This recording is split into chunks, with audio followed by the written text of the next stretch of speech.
आदाब दोस्तों। पिछले दिनों हमारे उत्तर प्रदेश के झांसी ज़िले में एक बहुत दुखद घटना हुई, जिसमें रिपोर्ट तो है कि 10 बच्चे मरे हैं और कितने वहाँ थे इसकी कोई सही संख्या आज तक कोई बताया नहीं है।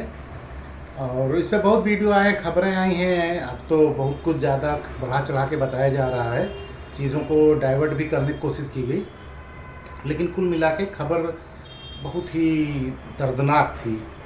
उसमें प्रकरण ये था कि जो नवजात बच्चे होते हैं, अगर उनके अंदर कोई, वैसे आमतौर पे तो उनको 1 दिन 2 दिन रख के डिस्चार्ज कर दिया जाता है, लेकिन अगर उन बच्चों में कोई कमी होती है तो उसको वहीं रख लेते हैं आईसीयू में। ज़्यादातर तो धूप वाली कमी होती है कि उनको धूप दिखाना रहता है, तो डॉक्टर आजकल नहीं छोड़ते हैं कि यहीं मशीन में डाल देंगे 2 दिन लाइट जला के, उसके बाद बच्चे नॉर्मल हो जाते हैं तो दे देते हैं माँ बाप को। ज़्यादातर केस यही था। कुछ वेंटिलेटर पे थे और आईसीयू रूम में सब रखे गए थे। ये अस्पताल बड़ा हाईटेक बनाया गया था, इसका बड़ा प्रचार भी हुआ था, कुछ दिन पहले वीडियो भी आया था। वर्ल्ड क्लास की सारी सुविधा है, इसी कमरे की सारी वीडियो थी, इसी को वर्ल्ड क्लास दिखाया जा रहा था।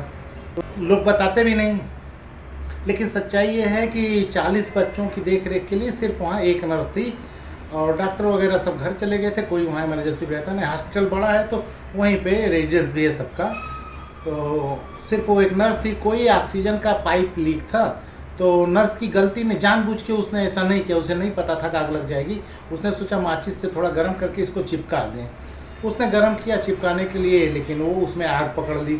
नर्स की गलती इतनी थी कि उसको तुरंत दरवाज़ा खोल के बाहर आके चिल्लाती, लेकिन वो अपना पूरा प्रयास की कि ऐसे बुझा दूँ, वैसे बुझा दूँ, ये कर दूँ, वो कर दूँ।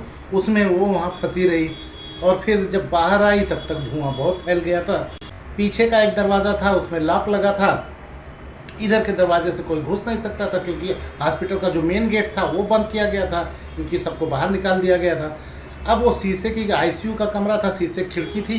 तो बाद में खबर आई कि कोई याकूब नाम का लड़का था, उसने हाथ की कोहनी से शीशे को तोड़ा और उधर से घुसा। उसने 10-12 बच्चों को पकड़ पकड़ के यहाँ बाहर पकड़ाया लोगों को, और वो जो बच पाए बचे, और बाकी वहाँ धुआं था, अंधेरा था, जो भी हुआ। 22-23 मिनट के बाद डॉक्टर साहब आए, जो वहीं कैंपस में ही रहते हैं। घटना के 22 मिनट बाद वो आए बेचारे, अपनी मासूम सी शक्ल लेके। बेचारे इतनी मेहनत करते हैं, चोरी चकारी में इतना दिमाग लगाते हैं कि क्या करें, नींद आ जाती है। 22 मिनट बाद वो आए। अब उनके बस का तो कुछ था नहीं। 40-42 मिनट के बाद फायर ब्रिगेड पहुंचा। फायर ब्रिगेड ने अपना जो भी प्रयास किया, अब उसमें फायर ब्रिगेड कर क्या सकता है, अंदर धुआं है, बच्चे हैं, मारे कैसे, पानी कैसे मारे, कोई आग बुझाना है। लेकिन वो बेचारा, वो फायर ब्रिगेड वाले भी कामयाब नहीं हुए। 55 मिनट के बाद वहाँ पे फौज आई। ये हमारे देश की सबसे पहली और बड़ी दुर्घटना ऐसी है जहाँ ना पुलिस संभाल पाती, ना अस्पताल वाले संभाल पाए, ना फायर ब्रिगेड, वहाँ सेना को आना पड़ा। 2 वजह हो सकती है, तो झांसी में सेना वहीं बहुत करीब में उपलब्ध है, सेना को बुला लिया गया होगा। सेना आई, उसने अपना जो भी देखा होगा नियंत्रण किया। जब बच्चे नवजात होते हैं तो उनको जब ले जाके मशीनों में रखते हैं या कहीं ले जाते हैं, तो बच्चों की कोई शक्ल सूरत ऐसी तरह की नहीं जो पहचान मिल जाए, तो उनको हाथ पे एक बैंड लगा दिया जाता है, उस पर नाम की पर्ची लगा दी जाती है। तो सभी बच्चों को ऐसे थी। अब जो जल गए उनकी पर्ची भी जल गई होगी। और जो बच्चों को लेके वो याकूब नाम के लड़के ने पकड़ाया, तो बाहर जो लोग भी थे वो पकड़े और बच्चों को लेके हटे वहाँ से, क्योंकि कोई अपने परिचय पत्र तो ले नहीं रहा, सब बचाने के चक्कर में थे। जिसके हाथ में जो बच्चा लगा वो लेके वहाँ से हटा, लेके हटा सब। तो बाद में शोर हुआ कि हमारा बच्चा नहीं मिल रहा, हमारा बच्चा नहीं मिल रहा। बहुत से लोग चिल्लाए। अब 10 जो मर गए थे तो बेचारे पक्का जान रहे थे कि हमारा नहीं मिल रहा है, तो सब शोर मचा रहे थे कि हमारा बच्चा नहीं मिला, हमारा बच्चा नहीं मिला। इसमें डॉक्टर साहब को एक मौका मिल गया अपनी बचत में और मामला दूसरी तरफ घुमाने में। वो बीआरडी मेडिकल कॉलेज गोरखपुर में घटना हुई थी ना, जहाँ ऑक्सीजन की कमी थी, डॉक्टर कफील खान को लटका दिया लोगों ने। डॉक्टर कफील खान बेचारे बच्चों को बचाने में ऑक्सीजन अपने पैसे से मंगा लिए और मीडिया में हाईलाइट हो गया कि कफील खान देवता, फलाना ढिमका। तो सरकार ने कहा तुम कैसे देवता बनोगे यार हमारे रहते हुए। तो सरकार ने उसको विलन बना दिया कि वही अपराधी है, जबकि कोई अपराध साबित नहीं कर पाया। अरे यार, ऑक्सीजन अपने पैसे से मंगाना कौन सा अपराध है। तो यहाँ भी डॉक्टर साहब ने सोचा कि यार एक ढर्रा था तो लाओ कर दें। उन्होंने कह दिया हाँ बच्चे चोरी हुए हैं और उसकी रिपोर्ट लिखवाई जाएगी। वो जो लड़का निकाला घर घुसा था अंदर, उसके खिलाफ रिपोर्ट लिखाई जाएगी। डॉक्टर साहब का यह बयान बाहर आते ही लोगों ने घेर लिया अस्पताल। अगर कोई इंसान बचाता भी है तो तुम उसके खिलाफ FIR करोगे, जिम्मेदारी तुम्हारी। तुम शुरू से आखिर तक कोई जिम्मेदारी निभा ही नहीं पाए। एक आदमी, बाहरी आदमी जिसने कुछ इंसानियत दिखाई, तुम कहते हो उसके खिलाफ एफआईआर करेंगे। खैर डॉक्टर साहब आक्रोश देख के अपना पलटी पलटा मारे और ये बातें दबा दी गई कि नहीं भैया एफआईआर नहीं होगा, जिसने बचाया वो ठीक किया। अब मामला बहुत हाईलाइट हो गया, दो पार्ट में मीडिया बढ़ गई और ट्रोल आर्मी बढ़ गई। बचाने वाला मुसलमान है तो तारीफ कैसे की जाए, अच्छा इसको कोई जिहादी बना दिया जाए। वो एफआईआर हो गई होती तो बहुत अच्छा कि भाई इसने बच्चे दूसरों को दिए और दूसरे लेके भाग गए, हो सकता है अपने आदमियों को दे दिया। लेकिन बाद में पता चला इसकी खुद 2 जुड़वा बेटियां थी, वो मर गई। तो जिसकी अपनी बेटी मर गई हो वो चुराएगा बच्चा, वो तो बेचारा अंदर था और सब लाइव हो रहा था कि कौन कैसे तोड़ के घुस रहा है, कैसे आ रहा है, और वो बच्चा पकड़ा रहा है, किसी पहचान वाले को नहीं। वो तो फोटो है जिनको पकड़ा है। और अब सारे बच्चे मिल गए, जिन जिनके थे वो सब बच्चे मिल गए। जो वहाँ मर भी गए थे वो धुएं से मरे थे, अंदर मशीन में दम घुटने से, आग लगने से। वो जो नहीं मरे थे उनके बैंड भी मिल गए। 7 बच्चों की पहचान हो गई। ये हुआ, मुख्यमंत्री ने कहा था डीएनए टेस्ट करवाएंगे, डीएनए की ज़रूरत नहीं, 7 वैसे भी मिल गए, बैंड से ही मिल गए, बाकी सब नॉर्मल हो गया। अब धीरे धीरे उसको नॉर्मल कैसे करते हैं, हर दिन एक नया कोई आदमी आ जाता है, मैंने तो 20 बच्चों को मैंने बचाया, ऐसे किया वैसे किया वैसे किया, उसके बाद मैं कूद गया उसमें, 20 बच्चों को मैंने बचाया, कोई 7 बच्चों को बचाया, कोई 15। अरे भैया कुल का 2-3 हज़ार बच्चे थे क्या? जिसको एक नर्स आई उसने भी 25 बच्चों को बचाया था।